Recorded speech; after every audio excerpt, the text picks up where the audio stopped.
Assalamualaikum warahmatullahi wabarakatuh. Kembali lagi dengan formasi awal ya, bersama saya Muhammad Dari dan Bang Ardiri Hukom ya. Kita bakal nemenin sampai... Kenapa kok senyum-senyum?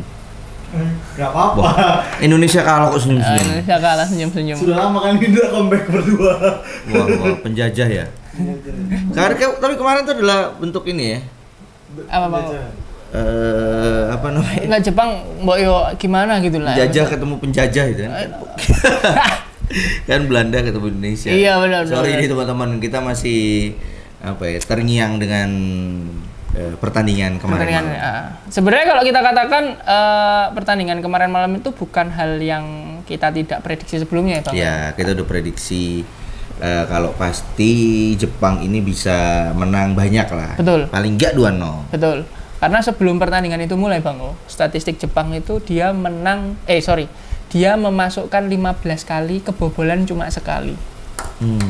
Jadi dia itu menang terus, ya kan? Dapat poin 15, masukin 15. Jadi sejak awal memang ekspektasi kita sebenarnya tidak harus terlalu tinggi. Ya kan? Dan kalaupun kemarin kalah 4-0 itu wajar. Wong Bahrain aja dihajar 5-0 kan gitu. Betul. Cuman yang menjadi pertanyaan kemarin sempat juga menggelitik itu kenapa ya? Apa karena stasiun TV-nya ngecilin volume supporter di stadion ya? Kenapa, atau Pak? memang supporternya yang diem? Saya nggak dari pertama nggak ada. Hujan. Oh iya. Hujan kan? Bukan supporter sih, penonton. Bukan, iya penonton. Kalau supporter pasti nyanyi-nyanyi. Nyanyi. Supporter itu hanya di La Grande sama apa? Tribun Utara itu. Tapi kemarin bersuara juga ya? Bersuara. Itu dia pakai koreo yang. Koreo tapi kan maksudnya suaranya keluar nggak ya? Keluar, Kalau di Pak. TV kan nggak Terlalu ini. kayak kalau nonton Liga Indonesia. Betul, gitu kan kedengeran banget betul. Ya karena memang mayoritas kebanyakan adalah penonton. Karena tiketnya cukup mahal loh Bang itu Bang. Sejak progresi timnas sekarang itu tiket dibanderol harganya paling murah yang level 3 yang di atas itu 350.000. Nah berarti kan harus menambah rasa memiliki dari Rasa penonton memiliki, itu. Kalau nggak betul. bisa memilih penontonnya nggak bisa bersuara, ya nonton di rumah aja ngapain? Nobar. Nobar. Ya kan? Di stadion diisi sama supporter. Supporter. Karena ngaruh loh mas, stadion segede gitu kalau suaranya cuman Iya sih benar juga. Iya. Tapi itu kan pendapat pribadi. Benar. Kalau nggak kayak ini deh zaman dulu tuh, Piala Dunia Afrika Selatan. Oh, Vuvuzela. Iya, itu kan nggak perlu berisik, nggak perlu Trompet, apa, kan? tapi semua Betul. tiup-tiup itu kan mengganggu. Betul. Ya karena memang ini sih, memang timnas sekarang daya tariknya menjadi sebuah pariwisata itu tinggi. Gitu. Tapi ini kita berdua ini kenapa hari ini di Dapur Politik membahas sepak bola karena ada statement dari Ketua Umum PSSI yang meminta maaf ya Mas Dari. Betul. Dan siap bertanggung jawab. Dan beliau juga katanya mau mundur. Nah, giliran kayak gini gimana nih? Yang supporter, yang penonton nih gimana nih kalau tahu mundur gini nih? Iya, benar. Beliau sudah ngasih statement itu. Harusnya yang tanggung jawab pelatih sih menurut saya. Pelatih. Karena secara teknis ya Bang. Secara teknis itu pelatih punya tanggung jawab besar. Apalagi ada taktik dari pelatih yang menurut kita juga nggak oke dari mulai lawan Cina, betul. Yang memainkan startingnya juga kurang, padahal di situ kita mempunyai kesempatan untuk bisa menang, betul. Tapi malah kalah. Ya, mungkin ini sebagai statement juga ya bahwa Coach STY itu ibarat bukan coach dia, tapi pelatih pendidikan jasmani, guru penjas dia ya. Bahkan pemain idolanya Mas Dari pun nggak masuk, di bench pun enggak. Iya benar. Ya kan? Itu hal yang sangat menjadi pertanyaan seorang Eliano Reinders, ya, salah satu pemain yang serba bisa atau versatil seperti karakter bermainnya seperti Nathan Chuaon, tapi nggak dimasukkan di dalam line up ya, bukan di dalam daftar list pemain. Betul, yang dipakai di pertandingan itu. Iya, itu salah satu hal yang padahal dia di Zoe di klubnya itu Bang tahun lalu dia mencatatkan 57 caps. Iya, kalau kayak gitu ngapain dinaturalisasi kan? Iya, meskipun ya mungkin Zoe bukan tim papan atas di era divisi ya, tapi kan setidaknya kualitas era divisi pasti lebih bagus daripada Ligue 1. Indonesia Ligue 1 gitu kan. Aduh. Tapi mungkin pas lawan Arab Saudi udah bisa main kan. Bisa main. Mungkin itu taktik juga dari pelatih. Semoga lah, karena di lawan Arab Saudi harusnya kita bisa menang lah. Betul. Ya, tapi kalau aku melihatnya sih tanggung jawab Pak Erik itu tidak hanya di timnas kalau Bang. Tapi lebih pada ke ini koordinasi terkait dengan stadion ya, GBK ya. Rumput GBK kembali kemarin kalau dari TV ya, nggak tahu kalau di aslinya, tapi kalau dari TV kurang itu Bang. Untuk sebuah stadion utama ya. Itu kurang. Jadi nggak rata, terus kemudian masih jeglong-jeglong. Kenapa ya itu jadi siapapun ketua PSSI-nya, pengelola GBK siapa, dan itu tidak terselesaikan. Kenapa ya? Padahal ya kalau kayak gitu pusing langsung aja ganti sintetis. Iya, nah harusnya memang kalau di klub-klub di Eropa itu kan rata-rata mereka 90% natural grass, 10%-nya itu sintetis. Makanya lapangan itu dia nggak jeglong gitu. Jadi gimana itu, Mas? Nah, jadi komposisi lapangannya itu diatur Bang. Jadi di ininya itu di rumputnya itu juga ada rumput-rumput sintetis yang membuat dia solid itu. Rumput dan tanahnya itu solid. Nah, jadi kalau teman-teman lihat misalkan di sana itu di Eropa itu misalkan stadion itu juga multi event, makanya biasanya digulung itu Bang. Oh iya. Ya kan, digulung. Terus dia pakai traktor buat ngalusin tanahnya. Nanti kalau misalnya selesai event itu dinikan lagi, dijahit.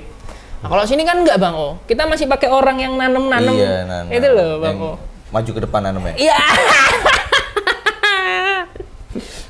Ya, pokoknya semoga Pak Erick Thohir tetap bersabar, tetap banyak berdoa supaya tim nasional kita yang sangat kita banggakan ini bisa lolos Piala Dunia. Walaupun targetnya memang dari peringkat 3-4 ya. Benar, ke fase selanjutnya round 4. Berarti itu satu grup isi berapa sih? Satu grup itu isi 6 Bang. Oh, 6 ya, bukan 5 ya? Enggak, 6. Jadi kita paling bawah sekarang. Kita paling bawah. Di atas kita Cina, terus kemudian ada Australia, ada Bahrain, Arab Saudi ketiga, Australia kedua. Nah, terus pertama adalah Jepang. Jepang adalah tim yang tidak pernah kalah dan tidak pernah kalah dan tidak pernah seri. Kalau Jepang udah nggak usah dikejar udah. Iya. Biarin aja, nanti kita berbenahnya pas udah lolos Piala Dunia. Baru berbenah menuju Piala Dunianya kan. Ya round 4 itu sih Bang. Optimis di round 4. Round 4 ketemu siapa tapi? Kan nanti pengkocokan lagi. Tapi ketemu Asia lagi. Ya, belum kan, ketemu sama Amerika Latin. Belum. Asia. Yang kenapa kok banyak? Karena nanti Piala Dunia yang edisi selanjutnya ini kan banyak pesertanya Bang. Ada tambahan. Makanya kita itu ngejar di round 4. Nah, posisi 3 atau 4. Tapi kalau kemarin lawan China menang, terus lawan Jepang Bahrain menang, lawan China seri lah, itu 4. Sama Arab Saudi kan kita juga seri, lumayan. 5. Terus lawan udah itu sama semalam lawan Jepang itu seri gitu ya. Itu sudah aman itu. Jepang. Tapi ternyata Indonesia dengan jersey merahnya situasi tidak aman seperti dengan Pilkada Jateng ya. Yang merah-merah di Jateng juga nggak aman. Nggak aman. Sampai Bu Mega turun langsung. Betul. Karena di satu sisi Bang, beberapa survei-survei itu ternyata justru bandulnya sekarang lebih mengarah ke Pak Andika. Bandul apa nih? Bandul ini ya, elektabilitasnya. Tapi tidak terlalu banyak itu. Lebih mengarah ke Pak Andika. Nah, ini yang menyebabkan kemarin kan sempat ada kritik juga terhadap Pak Prabowo yang beliau mempromosikan kan si Pak Lutfi. Nah, cuma memang di sini teman-teman mungkin tidak melihat kapasitas Pak Prabowo sebagai pimpinan koalisi karena dia kan ketua Partai Gerindra kan, ketua umum Partai Gerindra. Jadi itu juga bagian dari kampanye tujuan dari Gerindra untuk memenangkan pilkada di Jateng gitu kan. Nah, jadi tapi orang-orang tidak bisa membedakan mana Prabowo sebagai seorang presiden dan mana Prabowo sebagai ketua umum. Betul, mereka tidak bisa membedakan karena selama 10 tahun ini kan melihat Presiden Joko Widodo ini bukan dari ketua umum partai. Nah, itu dia. Jadi 10 tahun ini terbiasa dengan presiden yang tidak menjadi ketua umum partai. Betul. Terbiasa dengan presiden yang lu hina-hina terus kan. Caci maki. Ayo sekarang caci maki sekarang. Coba presiden sekarang silakan caci maki. Sampai Pak Anies kemarin memberikan pujian, Bang. Iya, punya presiden sehebat Joko Widodo dicaci. Iya, benar. Ya kan? Sekarang ini maunya apa? Ini yang berisik-berisik yang segelintir nih. Susah itu memang kan. Padahal Kalau kita katakan, kalau saya melihatnya sebuah kepemimpinan yang menurut saya Bang ya, menurut saya cukup ideal lah gitu kan. Karena memang kalau kita bilang seorang presiden itu kelebihannya dari Pak Prabowo ini ya dia ini ya, karena dia udah lama bergelut di militer segala macem, jadi kemampuan pemahaman geopolitiknya dan luar negerinya luar biasa gitu. Iya. Nah, itu yang mungkin menjadi poin plus sendiri. Cuma kadang-kadang inilah kenapa alasan demokrasi itu sulit, teman-teman. Karena kita harus bisa membedakan mana seorang pemimpin kapan kalanya dia sebagai seorang pemimpin, mana dia sebagai individu, mana dia sebagai seorang pemimpin organisasi. Gitu kan. Nah, kayak kemarin Pak Prabowo Pak RK menemui Pak Prabowo, kan dia memosting Pak RK itu di Instagram pribadinya kan Bang, bukan di Instagram Presiden Republik Indonesia. Kecuali kalau misalkan Pak Prabowo itu mungkin karena akhirnya dibuat itu ya. Iya, nah karena orang-orang kadang mikir loh, oh ini Pak Prabowo itu presiden loh, itu dia diposting di Instagram pribadinya sebagai seorang ketua umum partai, gitu kan. Bukan sebagai ketua umum partai. Sebagai ya makanya kan dia ketemu sama Pak RK segala macam kan, yang itu memang mengindikasikan di Jakarta sendiri itu beberapa kampanyenya RK memang dianggap agak blunder itu Bang. Ya kan kayak yang mobil stres itu loh tadi. Nah, mobil curhat kok, mobil stres, mobil curhat segala macam. Makanya ini Mas Pramono dan Rano Karno itu juga agak naik. Agak naik. Padahal Rano Karno yang membuat menjadi turun lagi itu. Iya. Dengan judul. Bukan, dengan statement-statementnya orang menyamakan beliau dengan Ganjar Pranowo, ya, kan katanya angkuh, melinti ya Bang ya. Ya. Gitu. Malah suka Mas Pramnya sih. Iya. Mas Pram oke. Mas Pram oke. Dan belum lagi muncul statementnya Mandra yang ngomong nggak bisa dipercaya itu. Oh ya begitulah politik ya. Karena kuncinya ini pertarungan tinggal di DKI dan Jawa Tengah. Jawa Tengah. Kalau Jawa Barat kelihatannya siapa namanya? Siapa Bang yang dari PKS sama anaknya Pak Habibie itu? Saiku itu kelihatannya dia menang gitu. Hah? Kelihatannya. Enggak lah, justru jauh. Justru jauh ya? Iya, jauh. Sama si siapa namanya? Dedi. Iya. Cuma kan kalau kita bilang secara politik biasanya Jawa Barat itu lebih ke arah PKS gitu kan. Sama Jakarta. Iya, benar.